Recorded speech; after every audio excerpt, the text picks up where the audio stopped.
Let's speak to Yusuf Kalam, who works for Muslim Aid. And Yusuf, you've recently come back from the Rafah border, have you?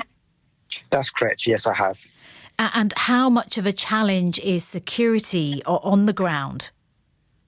It's an ongoing challenge, unfortunately. We've seen, from our first-hand experience visiting, the Rafah border and our ongoing humanitarian delivery aid, the obstacles that we have to try and overcome to ensure safe passage of humanitarian aid. We know that, again, as other people have mentioned prior, around 700 aid convoys would go prior to the conflict.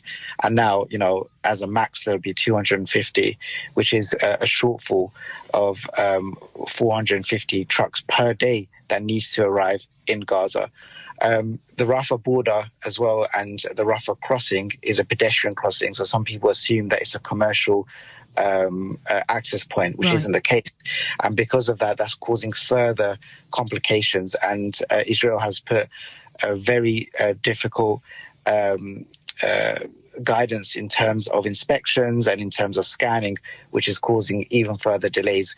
Even whilst I was there was queues of about 7-8 hours of trucks waiting at the border to try and be permitted just to get scanned before they can enter through the Gaza border, the Rafah border, to enter Gaza, and then again to try and access those points in Rafah, in Khan Yunis. That presents another challenge in itself in terms of finding suitable routes. And understandably, aid agencies, workers are pulling out or pausing their operations on the ground because it's too dangerous and unpredictable. As an aid worker, when you are there, what assurances are you given for your safety?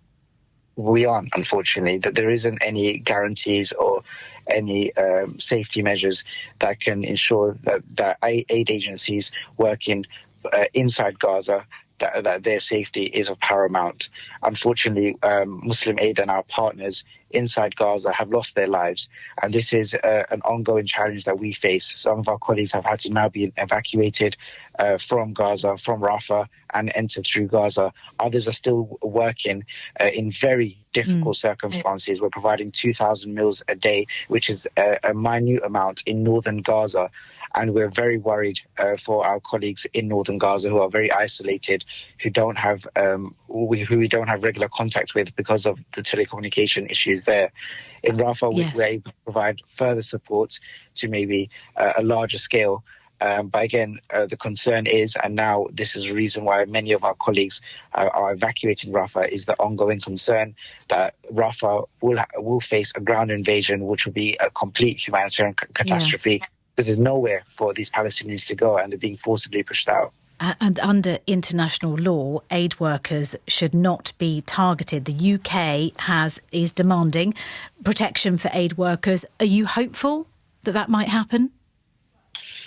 We can only hope that every effort is being made for colleagues who are working in such difficult and a volatile situation, that support is given. These are British citizens, these are our colleagues, these are people from our community who are risking their lives for the good of humanity.